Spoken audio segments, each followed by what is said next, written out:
Welcome to Mr. Hutchings History, where the past comes alive. Let's dive into today's story. Okay, ready for another deep dive? Today, we're diving headfirst into the Cold War. Ooh, a fascinating period. We're talking Ronald Reagan, his very interesting relationship with the Soviet Union, Mikhail Gorbachev, all those things. And, how the Iron Curtain finally came down. It's a period that captures the imagination, that's for sure, especially with these huge personalities, these global tensions. Yeah, absolutely. And the material you've given me is fantastic. It really zooms in on Reagan's time as president, especially, of course, his dealings with Gorbachev. So our mission today, should we say, is to figure out, was it diplomacy or was it just plain military might that ended the Cold War? A mystery for the ages. Honestly, even historians are still debating this, going back and forth about how much influence Reagan's tough stance early on had versus, when he started to change tack and negotiate more. Understanding those little changes and nuances, that's what's key here. Okay, so let's unpack some of those nuances then. The source material really paints a picture of Reagan's early presidency. He came in strong, called the Soviet Union an evil empire. Right. And then, on top of that, he just throws money at defense spending, like never before. And he really pushes for things like SDI, the Strategic Defense Initiative, this futuristic missile defense system, almost sci-fi. It really does seem like he was ready to go toe-to-toe with the Soviets. Yeah, and it's important to remember the political climate back then was very different. So you have some experts looking at this period, and they call it the Reagan Victory School.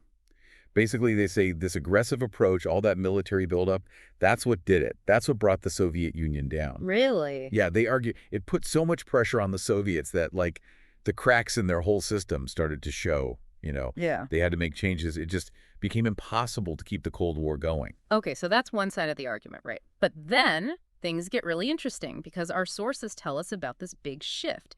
When Gorbachev takes over in the Soviet Union, he starts making changes.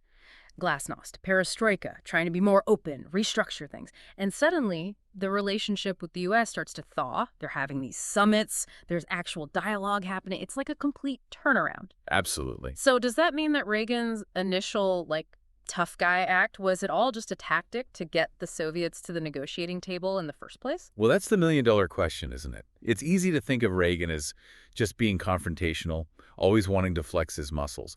But it's more complicated than that.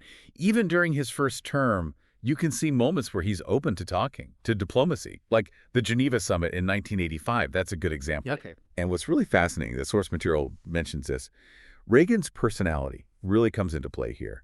His humor, the fact that he didn't get bogged down in all the usual diplomatic, blah, blah, blah. He could cut through that. Yeah. And apparently that really resonated with Gorbachev.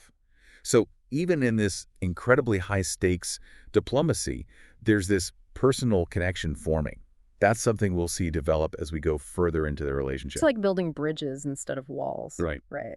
That personal connection, maybe that was the key to everything. Exactly. And our source material really emphasizes how important that kind of personal diplomacy was, especially with Reagan and Gorbachev. It wasn't just about, representing your country. It was about actually connecting his people. Right. There's this historian, Robert McMahon, he argues that this rapport they had, it was what allowed them to, break down those barriers, start to actually trust each other a little. And that's what paved the way for some real progress on things like arms control. So it wasn't all just, political chess. There was some actual warmth there. Absolutely. McMahon even says that Reagan deserves credit for being willing to, rethink his whole stance on communism. Yeah. He allowed for this real, genuine rapprochement with the Soviet Union. Wow, that's huge. Yeah, and you see it in the agreements that followed, like the Intermediate Range Nuclear Forces Treaty, the INF Treaty, in 1987. Right. That was a massive deal. This treaty actually led to them getting rid of a whole category of nuclear weapons. Wow, that's incredible. I mean, can you imagine, the sense of relief around the world when that happened? It wasn't just talk anymore, It was real action. Did that change in Reagan? Did that take a long time to happen? Well, it was a process for sure. The source material actually does a nice job of laying out the timeline of all these summits. You can almost feel the tension easing bit by bit with every meeting. I see. So you have Geneva in 85, which we talked about. Yeah. That was really just about breaking the ice, right? Getting the conversation started. And then there's Reykjavik in 86, Right. where they couldn't quite agree on SDI, Reagan's big missile defense project. Yeah. Ah, So not a total success in Reykjavik. Yeah, not totally. But here's the thing. Even though they didn't come to an agreement on SDI, Reykjavik was still super important Yeah. because it showed that they were both serious, especially Gorbachev, about actually reducing their nuclear arsenals. Okay. And that led to the Washington summit in '87, where they signed the INF Treaty. So just like any relationship, it took a little time, a little back and forth to build that trust and find some common ground. Exactly. And it's important to remember this wasn't just about Reagan and Gorbachev, right? It was a sign of this much bigger shift that was happening in global politics. The INF Treaty showed the whole world that even in the middle of the Cold War, even when things seem impossible, dialogue and diplomacy could actually work. It was a huge symbol of hope, Wow. a sign that maybe, just maybe, the world was stepping back from the edge. It's incredible how one treaty can have such a huge impact. It really does show you what diplomacy can do. It really does. And it gets to the heart of this really complex thing about Reagan's approach to the Cold War. Yeah. Because you have this idea of like peace through strength, right? That was a big part of his thinking. Right. But then at the same time, he was willing to sit down with Gorbachev, negotiate those treaties. So it makes you wonder, what was the real turning point? Was it the military buildup or was it the diplomacy? Exactly. We talked earlier about those historians who say that Reagan's military buildup, that it was the deciding factor. But then you see the impact of his diplomatic efforts, especially with the INF Treaty. It's like both sides played a role. What do you think? Was that early, aggressive stuff, was that essential to get the Soviets to change? Or did it just make the whole thing drag on longer? It's tough to say for sure. It's like trying to untangle a really messy knot. Yeah. Our source material actually brings up some historians who say that Gorbachev was already making changes within the Soviet Union. Right, with Glasnost and all that. Exactly. Perestroika, too. They argued that those reforms were already in motion. Mm-hmm. They had to be, because the Soviet Union was facing its own internal struggles.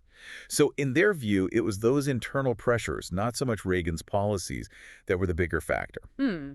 So maybe a combination of both, like a perfect storm. Right. It's rarely just one thing, isn't it? But here's something else to think about. The source material mentions the Malta summit. In 1989. Right. That's the one.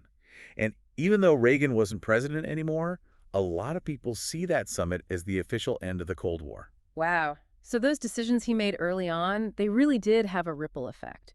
Even if his approach wasn't the only reason things changed in the Soviet Union, it seems like that willingness to talk to Gorbachev, to really engage in diplomacy, that's what created the momentum that led to Malta. Absolutely. And I think it shows you just how unpredictable things can be in international relations. Sometimes finding peace, it requires a really delicate balance. You need strength, but you also need that willingness to compromise. It's a tough line to walk, that's for sure. Well, I'd say we've gone deep on this one. What's clear is that Reagan's part in ending the Cold War, it wasn't simple. He could be tough, but he also knew how to talk, how to use diplomacy to get things done. It's a really interesting legacy. Definitely. And I think it reminds us that being a leader, it's about navigating these really complex situations, being able to adapt when things change, and always looking for a peaceful solution, even when it seems impossible. Absolutely. It makes you think, what if things had gone differently? What if Reagan and Gorbachev hadn't connected the way they did? Something to ponder. Thanks for joining us for this deep dive into the end of the Cold War. Until next time, keep those questions coming. Thanks for listening to Mr. Hutchings History. Keep exploring, and we'll see you next time.